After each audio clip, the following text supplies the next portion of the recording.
Hi, I'm Joni Patry, and welcome to my YouTube channel. Well, today I want to talk about the year of 2026 for the sign sidereal Leo. And so what I'm talking about is, first of all, I'm a Vedic astrologer. You must make sure you're looking at your Vedic positions, not your tropical Western positions. Please don't do that. Anyway, if you don't know your Vedic sidereal sun, moon, or ascendant, you can find all this out by going to my website, galacticcenter.org. I have a free chart calculator. And what I want you to know is this, that I'm talking about 3 different signs, but let me explain why I'm talking about 3 different signs. Most people go, well, I thought you were talking about the sun. Why are you talking about the moon? Okay, this is why. The ascendant is you, your physical being, okay? The moon sign is how you think and how you feel. It is the mind, and it deals with your emotions, very important. That's the moon sign. The sun sign is your spirit. And it deals with your aspirations, if I could say. So they're all different aspects of you. And yes, all 3 will pan out what I'm talking about for this year. But most importantly, I really feel like the moon sign has the greatest effect. But of course, always look at your ascendant, so very important. And so while you're at my website, galacticcenter.org, I want you to notice my Patreon page. If you want to become part of a spiritual community, join my Patreon. I meet live every week. Furthermore, let me just say that if you want to know more about this, deeply, more personally, more specifically, even day by day, then you're going to want my Galactic Planner. Go to galacticplanner.com. It will do this exactly how it's affecting you personally with your birth chart, using your birth chart. Now, another thing is, I must add, sign up for my free newsletter while you're there. And don't forget, if you want to learn Vedic astrology, I have the most comprehensive school on the planet. Go to universityofvedicastrology.com.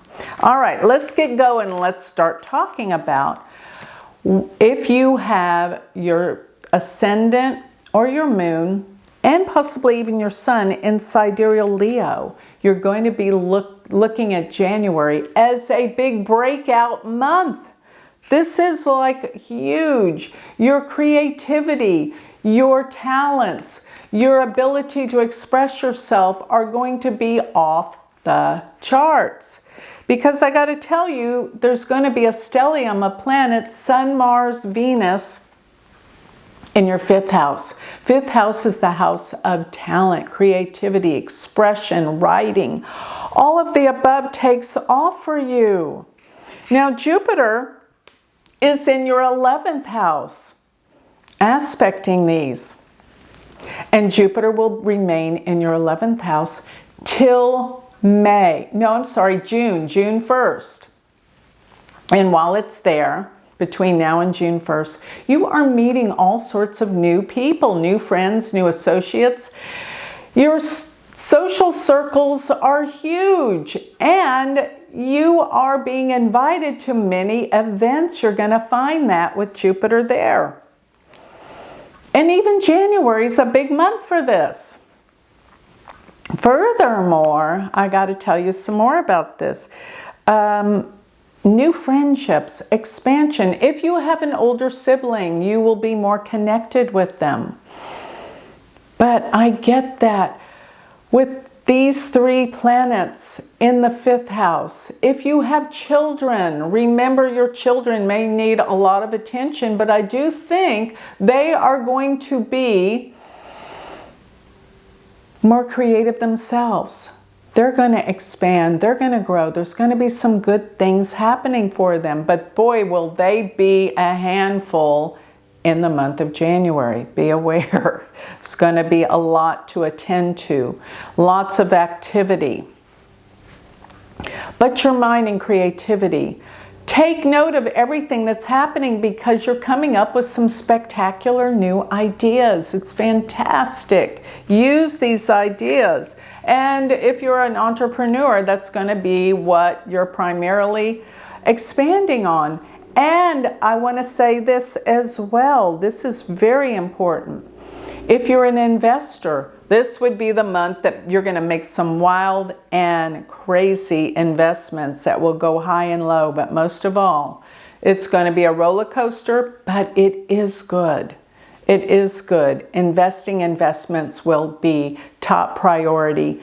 And for you, it should be productive.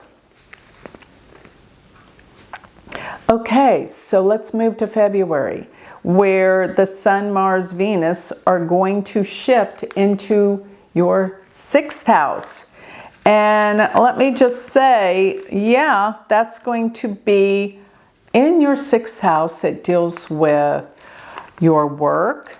It also deals with your health. So be cautious that this is the time that you've got to take care of your health. There's going to be more importance around this. There's going to be just a lot more attention to work and health. You're going to be really busy. And so what that kind of equates to, in my opinion, is that you're going to be overworking, therefore you got to watch your health. You know, you got to get rest.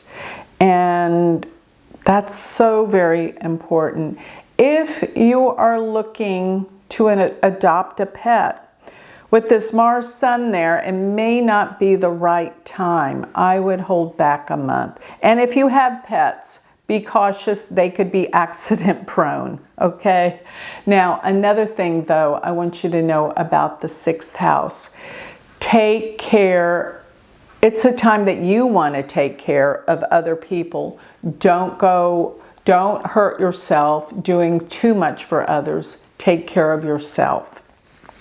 Now, the eclipse this month of February is happening in your 7th house. And this means major shifts and changes are going on for your partner. And even if you're in business, your business partner, there's heavy things, heavy responsibilities. But if you want to meet someone, with an eclipse happening in your 7th house, it could bring somebody into your life. But if you're in a relationship, it could cause problems for your relationship and or possibly your partner. Possibly your partner's having issues or problems. It is a year of radical change for them. Just remember, wherever an eclipse is, represents where things change the most in your life. So it is in the area of partnerships. It's in the area of relationships. Now, looking at March. March is crucial because Mars and Rahu will come together in your 7th house. And this can deal with some major blow-ups in a partnership. It could deal with a crisis. It could deal with an argument. It could deal with an ending. Be careful what you do and say. Let's go to April, because April's going to be a time where you feel a little lost. Mars, Saturn, Mercury come together in your 8th house. And possibly because of some of the blow-ups in March, you're dealing with some deep psychological sense of loss, or just trying to get yourself to understand what's happening. This takes some deep psychological search, but I think it's a good search.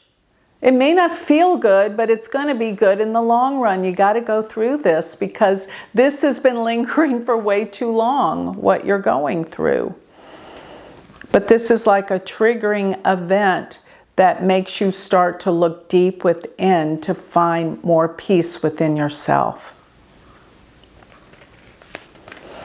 So looking at June and July, I'm looking at the fact that Jupiter, starting June 1st, will go into Cancer, where it will remain till October 31st. While it's there, it's going to be in your 12th house. And with it in your 12th house, this deals with deep spiritual understanding.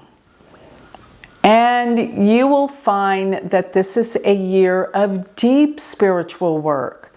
And this is necessary. You're going to be a better person from it. You're going to feel better. You're going to be able to have a much better life because of it.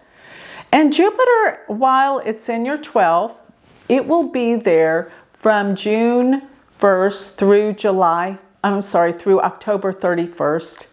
And then it will come back again. This will be in January of 2027, and it will be there for 6 months again. So during this time, I see you traveling to foreign countries, going out of the country. But another thing is, I feel like you are making some great spiritual progress from all of the hurt that you've been through. This is going to be such a relief. And with Jupiter in your 12th house, you'll be able to rest better, sleep better.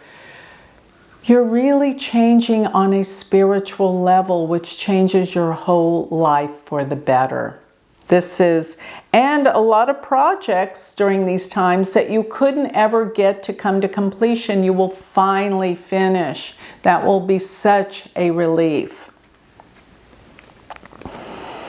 Now, another thing is this Saraswati yoga that's happening when Jupiter goes into Cancer.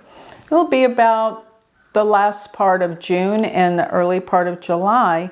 Venus, Jupiter, and Mercury will all be together in your 12th house in Cancer.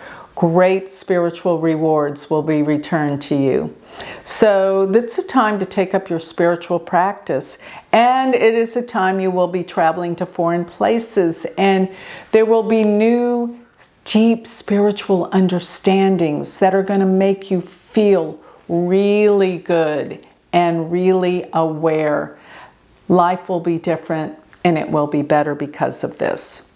Now, there's going to be a little hiccup in August because I'm seeing the Sun Ketu in your first house. You're kind of wanting to pull away from the world. You're kind of wanting to not be so involved in things. You feel better being disassociated with all the things that you were before. Now, the eclipse is happening in your 12th house, and this is like all the things of the past are finally coming to an end that have been really bothering you. That's what I see. So this is a really, really transformative year for you to let go of the past in order to open up for a new future. So looking at December, I'm going to say November. Yes, it's November. Around mid-November through, I'm going to say the third week of January of 2027, you are going to be in a new place, new life, new person, new world. You're going to be transformed just as you wanted. Everything that you were working for will start to happen. You're going to be a new person. Your whole look, your whole demeanor, your whole life changes for the better while Jupiter rolls into your first house. Now, that will be the preliminary get-go of the major change that you're looking at, because in 2027, the second half of 2027, all your goals and dreams will be realized. But you're going to start them this November through November of 2026 till January of 2027. That's the initiation phase. And you're going to be a go-getter. But it's all about what you've learned. You're going to be doing something different. Your whole life will change because of what you've transpired and gone through in 2026, and life will be so different. And it will be, you will be looking at your life from a whole different perspective than before. That I can promise you. Now, starting the end of November and through December, and actually for the next year and a half, starting the end of November of 2026, Rahu will go into Capricorn and Ketu will go into Cancer. And they're going to go into your 6th and 12th houses. This means your work as you know it will change. You're going to be really busy, and you're going to get so involved in health and healing during this time. And maybe to the fact that you even become a healer to a certain degree. This will initiate the end of November of this year, but continue on for a year and a half. So that concludes the year of 2026 for the sign of Leo. So if you want to learn more about me, go to my website, galacticcenter.org. And remember, if you want to learn Vedic astrology, go to my university, universityofvedicastrology.com. Thank you.